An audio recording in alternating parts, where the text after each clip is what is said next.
I was 6, 7 when the diagnosis was made, and my primary language was Vietnamese. So I got lost in like these complex medical words. I think as a child, you don't understand the gravitas of it, nor do you understand like how it affects your life.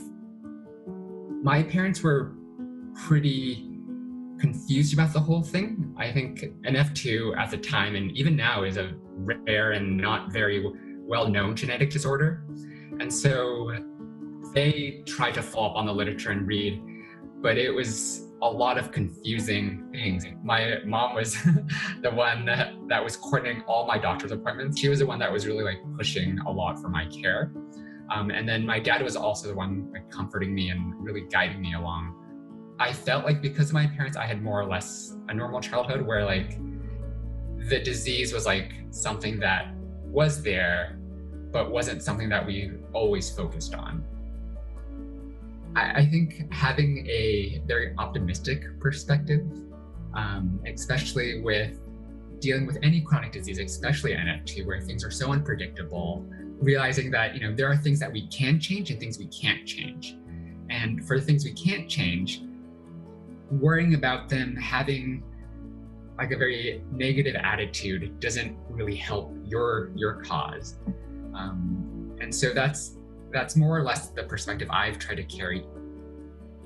NF2 was what kind of like propelled me into medicine. And I think that was really the catalyst for me pursuing a career in like medicine and pediatric hematology oncology or neuro-oncology. It brings a whole like new shade of empathy where you're able to not necessarily put yourself in their position, but bring your own experience to the table and know what that feels like. Everyone's talking about a cure, like a final all cure. I'm cautiously optimistic. I think a lot of the therapies will start with like basic science, clinical research. And it's great to see a lot of nonprofits helping to drive the innovation and the change. If we can get to like the endpoint, great. But if not, I think the small victories are also a huge point in driving the field forward.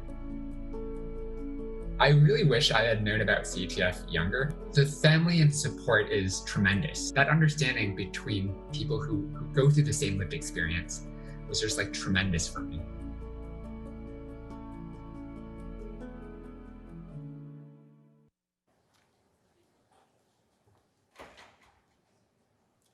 Go back one, please.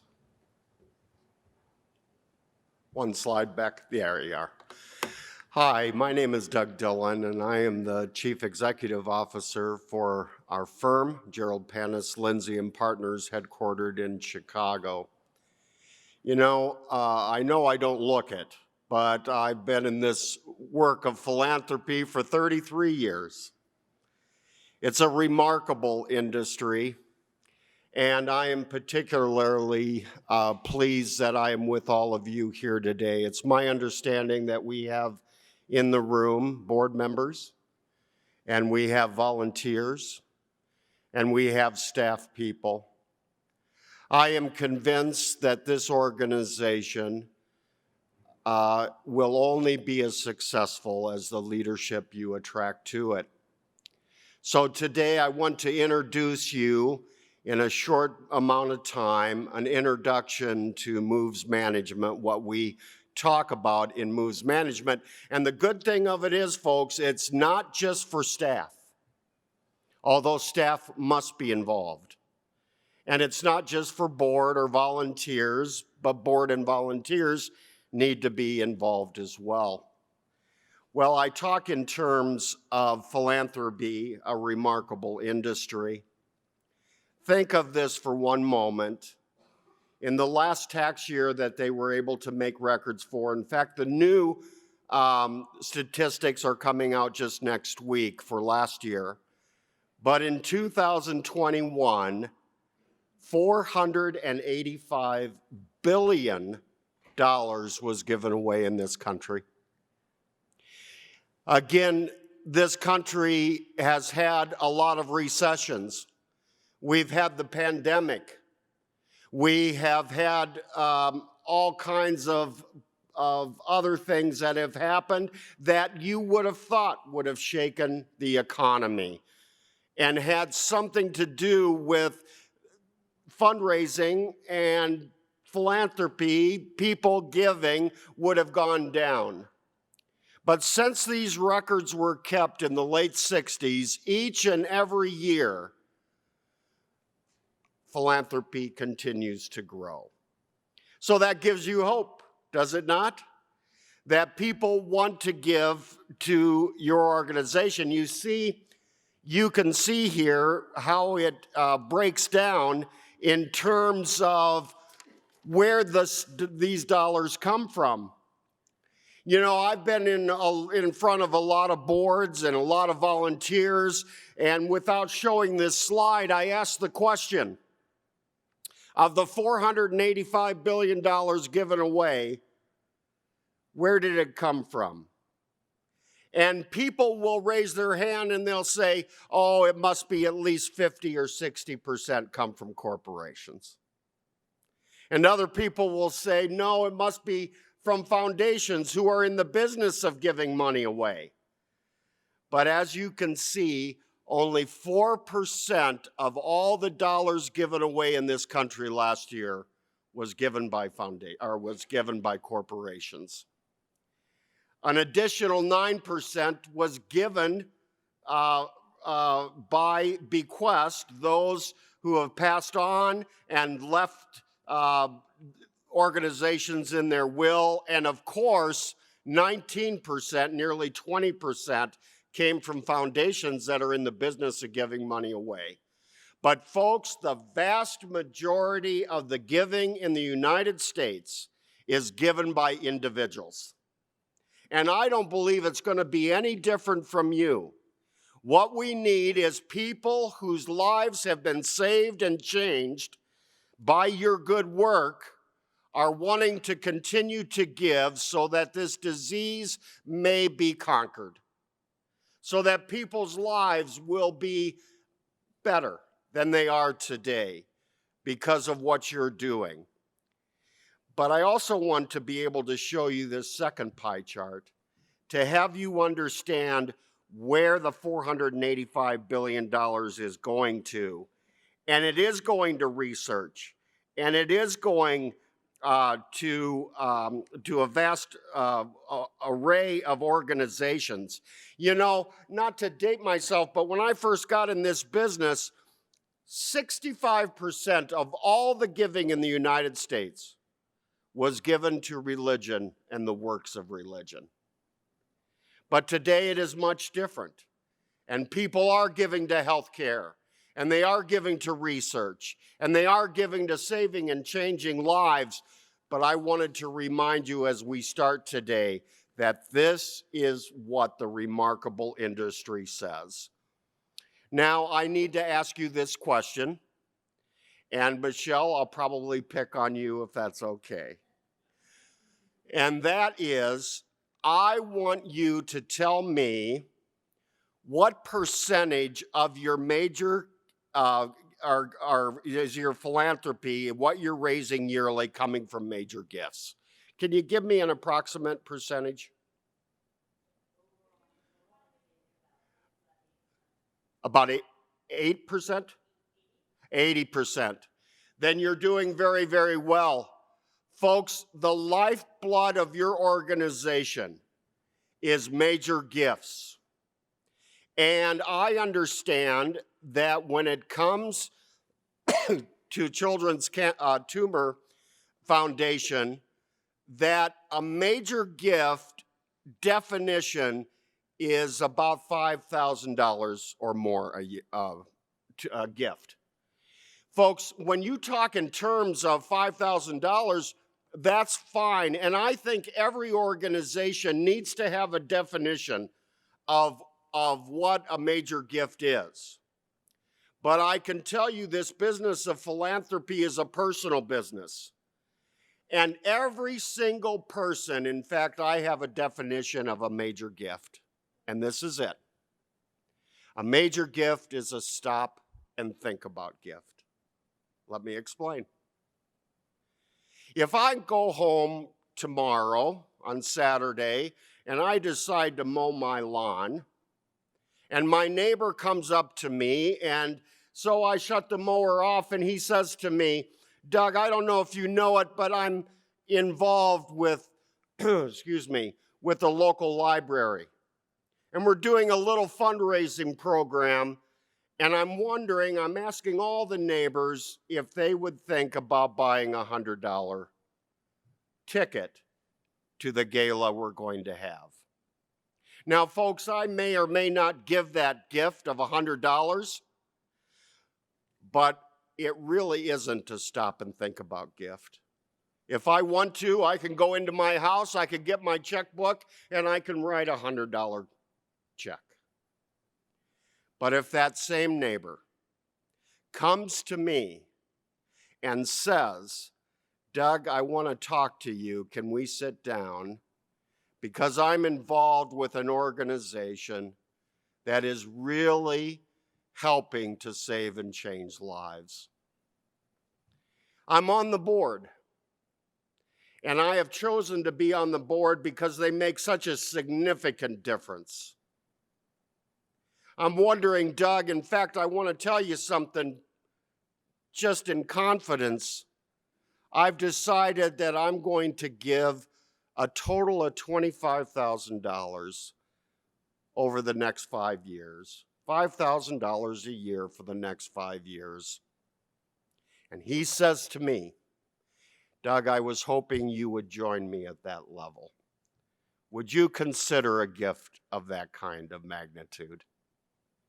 Once again, I may say yes or I may say no, but I can tell you that would certainly be a stop and think about gift for me.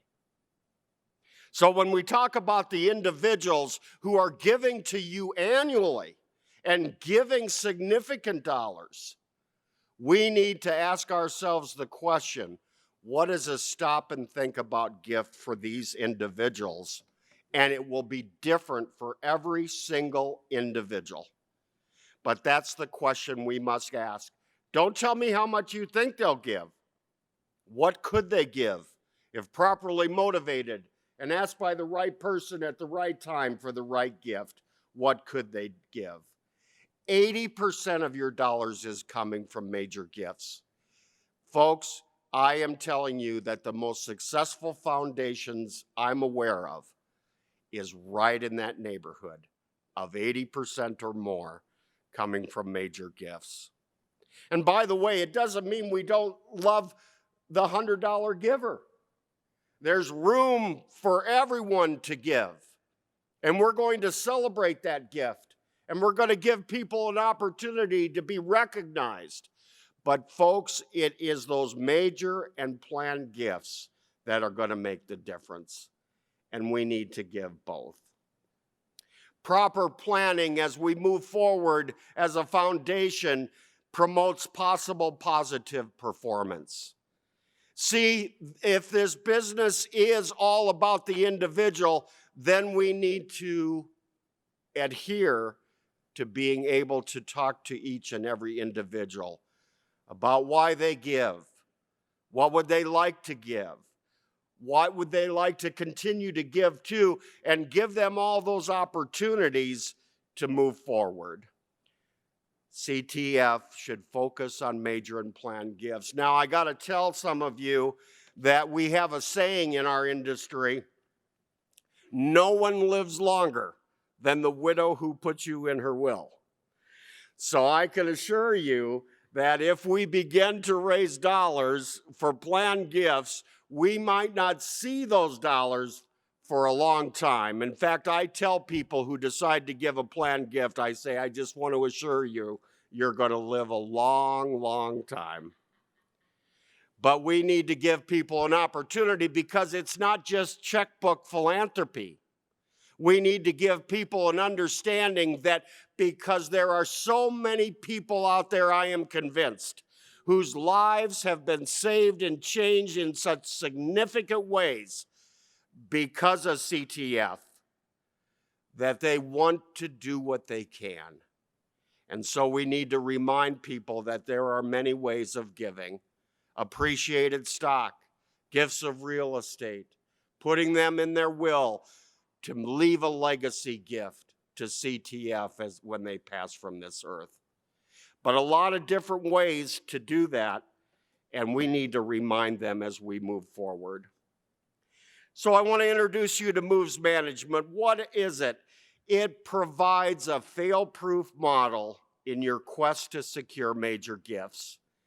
It's your roadmap, and all the signposts lead the way to success.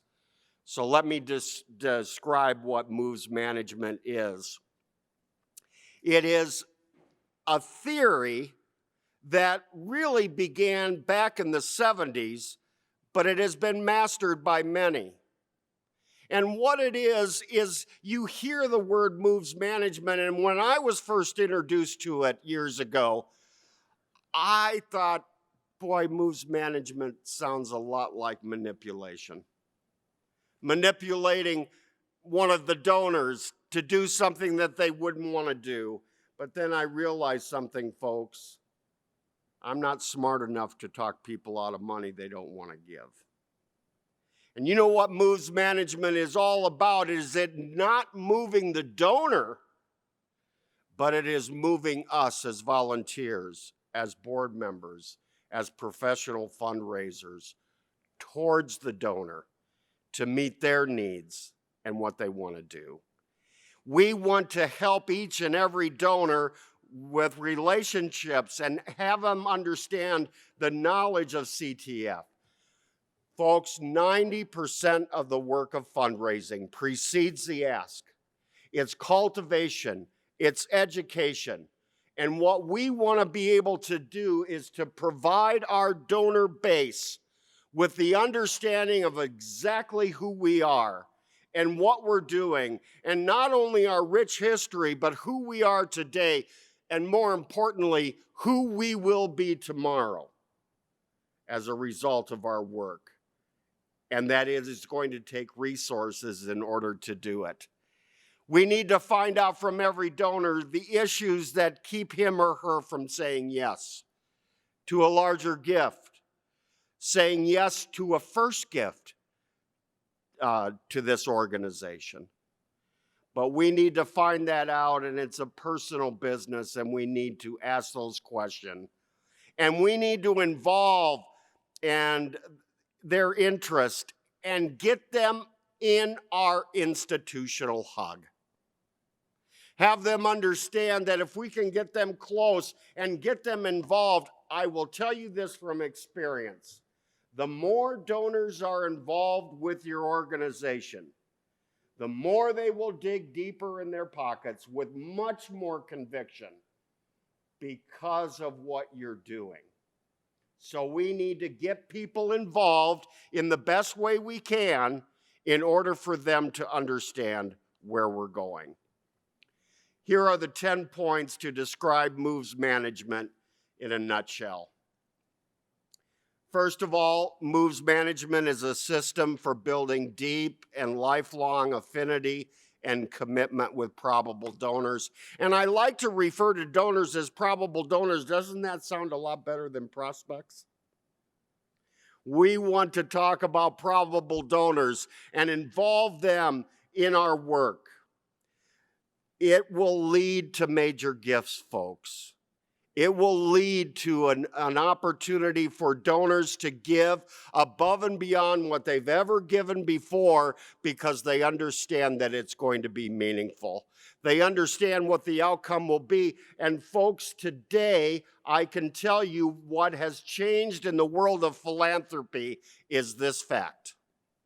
It used to be, and of course it's a generalization, but a major donor, however you want to define a major donor, would give a certain amount of money to many different organizations so they felt they had a hand in helping the community and in helping a number of organizations.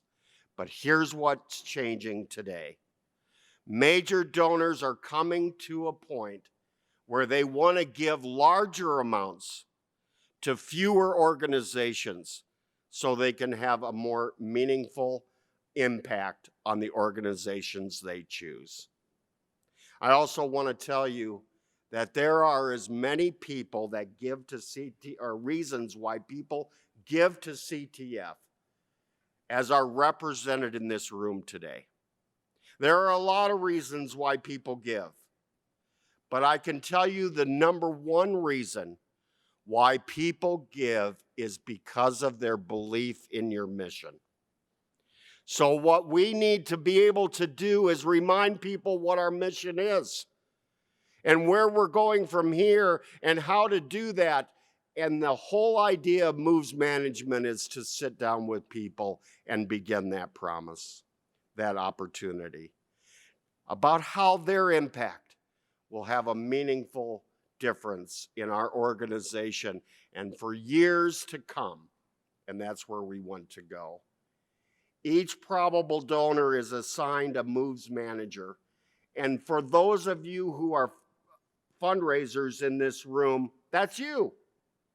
You are the one that are going to be able to work with other donors and other board members and the like. But what we're trying to do is get a group of individuals together who are going to have meaning to these donors. I made another mistake early in my career. I used to say people give to people. No, they don't. People give to audacious dreams. They give to the magic of an idea.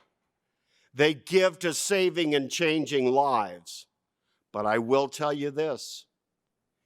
People also begin to look closely at your organization because of your leadership and because they have respect and an understanding of those who serve on your board and those who volunteer and those who are on the staff. And they are able to say to themselves, now I understand. I knew they were doing good work, but I had no idea what they were doing. Look at the leadership who is leading their charge. And that brings meaning, and people will take a much greater look at it as they move forward. The moves manager relies on help from natural partners, and that's why I wanted to introduce it all to you today, because the moves manager is the fundraiser, the professional fundraiser. But they want to gather around them other natural partners who are made up of board members, who are made up of volunteers, who can help assist in opening up the eyes and the pocketbooks of major donors as they begin to understand your work. And we also need to assign a primary player. The moves manager, the professional fundraiser, is on top of this. But what they want to be able to do is find a primary player. And you know that definition? It is the person that is more difficult to say no to. Because of the impact they have, because of the relationship they have with that donor, we want to make sure that each and every donor is assigned to this group. The most effective way to solicit it is to involve a professional fundraiser and a volunteer. Professional fundraiser, that doesn't take away one bit from your professionalism. All of you have made great progress. You have helped to meet your goals each and every year. But I can tell you the magical partnership is a professional fundraiser along with a volunteer. And that volunteer could be the board member or other volunteers that are here. I do have to tell you, Annette, that very few major gifts are ever given to an organization without the direct presence and influence of the CEO. So that means that you're going to have to work 48 hours a day, I guess, and not anything less than that.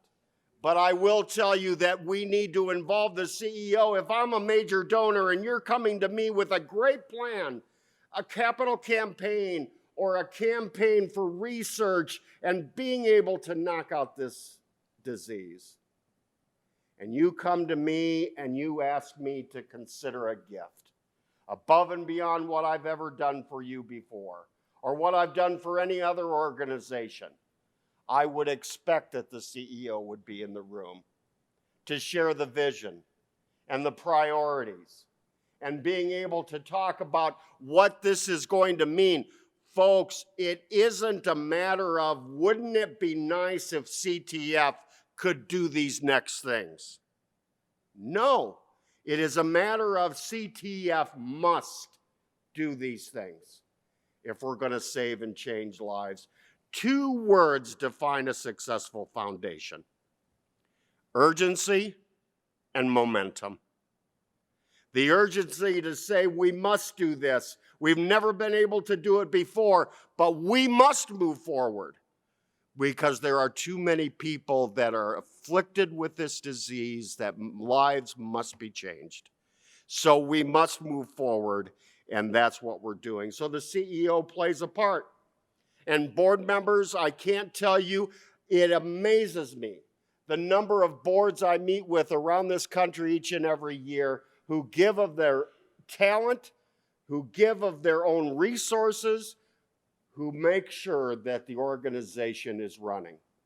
I don't think there's anything like a board member meeting with a probable donor and sitting down with that donor and talking about why, of all the things they could be doing, of all the boards they could have chosen, they have chosen CTF.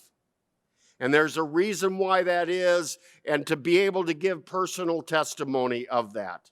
And being able to say, folks, when it comes to fundraising, people don't like to lead the parade necessarily. They sure want to be a part of it when it goes down Main Street. So the more you can get people involved in your vision and in your mission and what you're doing for the future, the more people, so the more you can get people involved, the more people will want to follow that example and give. And that's what we're trying to do with Moves Management. A move is any interaction that penetrates a probable donor's consciousness. You move from identifying that donor, that probable donor, to cultivating it, because again, 90% of the work of fundraising precedes the ask and its cultivation. Obviously, it's at solicitation, and then it is stewardship. That's thanking the donor. What will separate CTF from every other organization you compete with is how you decide to say thank you. You know, I said our firm is Gerald Panis, Lindsay and Partners. Gerald Panis, the founder of our firm, has just passed away about 4 years ago. But he was the author of 15 fundraising books. And he would often say, he was the one who coined this phrase, and he would say, every donor should be thanked 7 times. I was at a conference, I had heard him say that so often. I finally pulled him off to the side and I said, Jerry, why do you say we must thank a donor 7 times?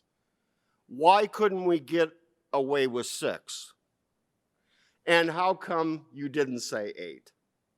He paused and he thought for a moment, and then he said, I don't know. I think it's biblical. I think he's probably right.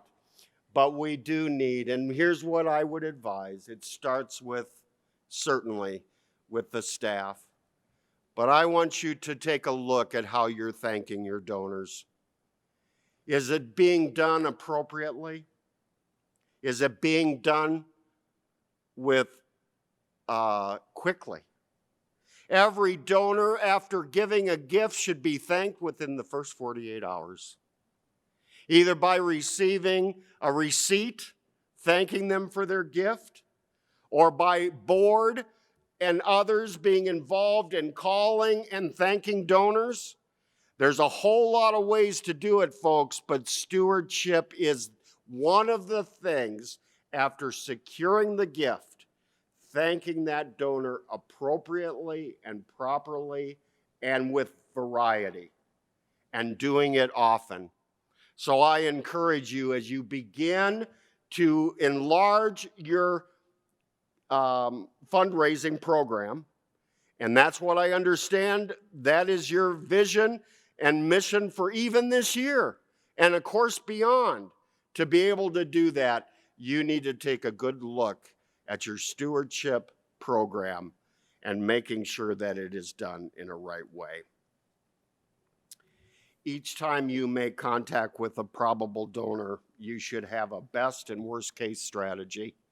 It's not just meeting with them for the sake of meeting with them, but it is moving yourself towards that donor and finding out. Folks, again, when I got into this business, I thought, boy, I'll tell you, the most effective fundraiser must be the one who has the gift of gab. The fundraiser who just lights up a room. But here's what I found. It is listeners that always outraise talkers. So I want to encourage you as you begin to talk with your probable donors and get them along life's way for the way to finally ask for the gift, that you do it in a way that is going to be meaningful for them. And that is by asking them the questions. What is it that motivates you? Do you remember the first gift you ever gave to CTF? Can you tell me about that? Whatever prompted you to do that? What is it that, and again, folks, at the right time, you can't just ask people you don't know, but as you build these relationships with them, you can then ask the question, what is the largest gift you've ever given to an organization? Can I ask that question? You don't have to tell me who, but what gift did you give? Do you know every time I've asked that in my career at the right time, and again, you can't do it walking in the door, but as you build relationships with people, not only do people tell me how much they've given, they tell me exactly who they've given to. You know why? Because they're proud of their philanthropy. They're proud of the difference that they've made in other organizations' life. So they can say things like, well, that's so funny you would ask. Just gave to my alma mater $500,000. Really? Tell me about that. And then I want to know what motivates them. Because if you know what motivates a donor, then you will be able to move them closer and you closer to them to have them make a decision. Now, the follow-up question I sometimes ask when somebody says I gave $500,000 by way of example. And I say, I wonder, could I ask you this question?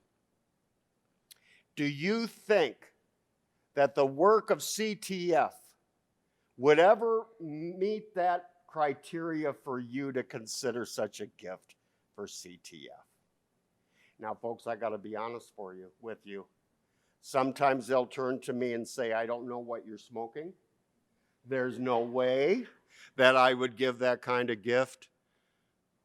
But many times I have them say, if I knew a little bit more about the organization, if I had an opportunity to meet with the board, if I could just take a tour and meet with the CEO to better understand, then I think I would.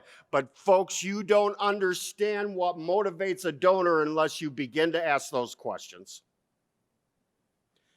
Two mistakes I see fundraisers make, and not any fundraiser in here, I promise you. But there are other fundraisers I've met who have the philosophy of fire, aim, ready. And by that I mean they believe that people have the kind of wealth, and so they are anxious and they knock on the door and they ask for the gift well ahead of before they should have ever asked for that gift. They need to build that relationship. They need to get you closer. They need to answer their questions that they have.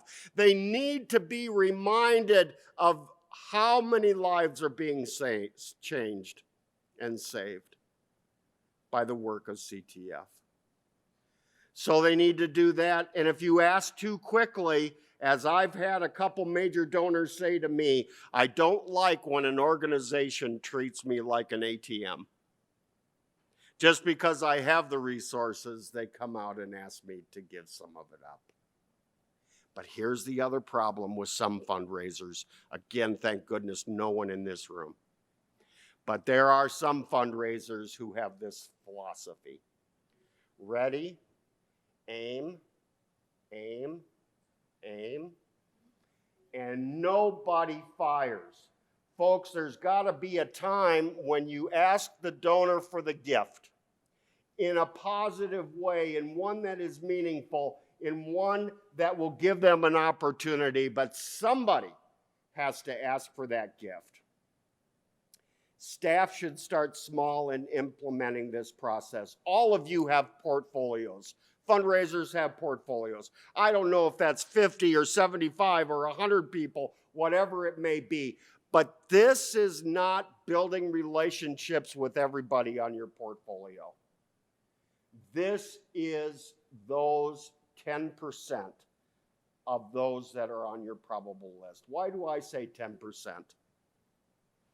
If I came to your community, I came to this conference 30 years ago, I would have said, and I was right, I would have said, you know what, when it comes to major gifts, when it comes to your goal for your annual program or for your campaign, you could take it to the bank, folks. 80% of that goal would be realized by 20% of the donors. Isn't that amazing? Again, there's room in our tent for everyone that gives, but it was those major gifts that would have won the day. And then about 18 years ago, we started to see a different trend.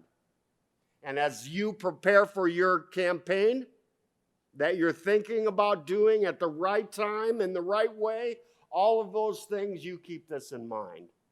We started to see that goals were changing, and major gifts were making up about 90% of the goal from 10% of the donors. And you know what? Today, it is more like 95 to 98% is given by 3 to 5% of your donors. So I've got great news for you. You don't need thousands and thousands of donors to win the day. The challenge is you got to find the right donors and those who could do something significant for it. And folks, we need donors in all kinds of areas. Those that make their first $100 gift. Oh, I'm sorry. Usually people tell me to quiet down, so I don't want to get too excited here. But I will tell you, we need to make sure that we have the right people who are leading the way. People who are going to be moved. And again, people don't give to people. They give to audacious dreams. But that is what is going to happen as you move forward. Be faithful about reporting every contact you make. And I would suggest to you, and we're going to go into much greater detail and in depth about moves management with staff and maybe even some volunteers in the next session at 1:15 today. But we need to make sure that you are being faithful, writing down everything that happened at that meeting. It can be bulleted points. It doesn't have to be long and involved, but everyone needs to know what happened. And you need to have a plan. And I would say on average for you, when you talk about moves, for just those 10% of the top donors, those who could give you the greatest gifts, those who love you, who are prepared to give to you today, you need to put them in a 12-month plan. And again, folks, there are some people who would give to you today if you asked them.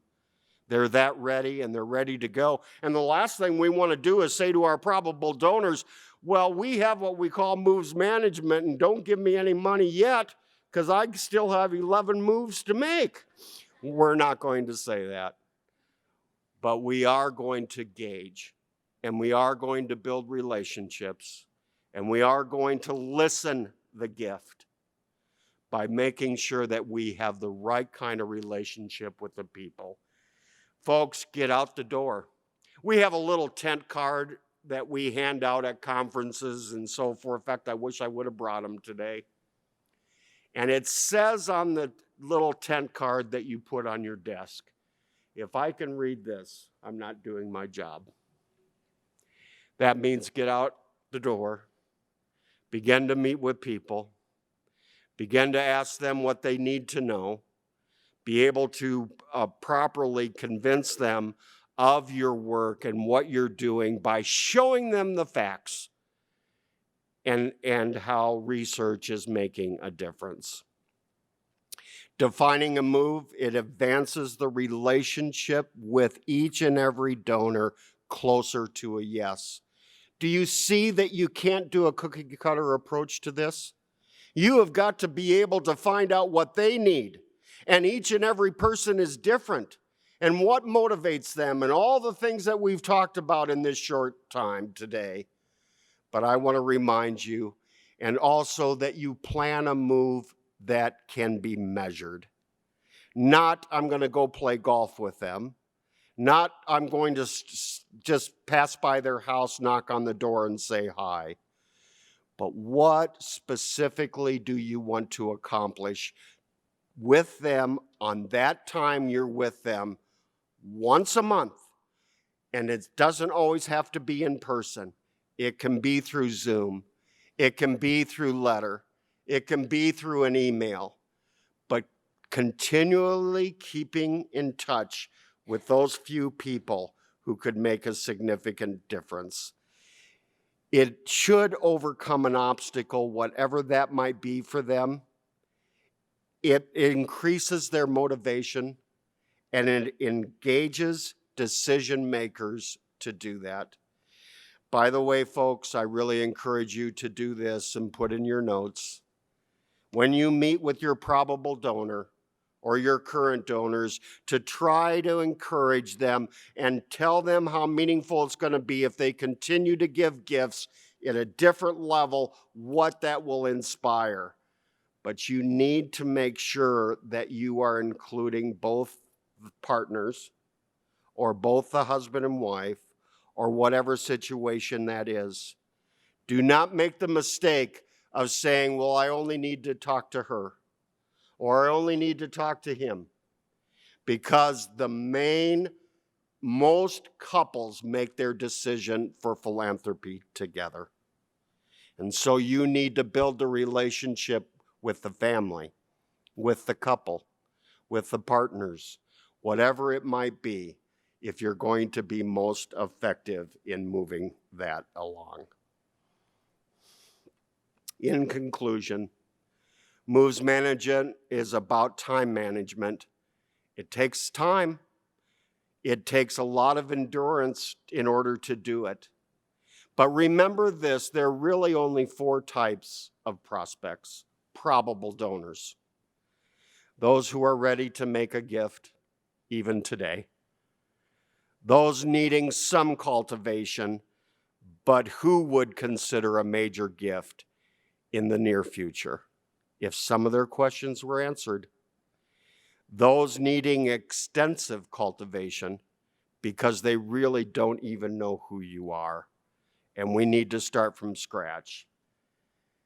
And then those with capability, but little or no reason to give. And sometimes you just have to move along. Just because people have the resources doesn't mean they'll give. People can give to who they want to give to, or they can choose not to give at all. And through experience and through your knowledge and through your building a relationship with them, you will know quickly who those people are. I was hoping that we would have more time for questions and reaction from you, but I see that I've got exactly 50 seconds, 1 minute and 50 seconds. And I want to be true to my word. Any questions at all as we close? Anything from staff? Anything at all? I encourage you. I look forward to learning about your great success today and well into the future. Remember, you're changing and saving lives. You are to be appreciated. Thank you.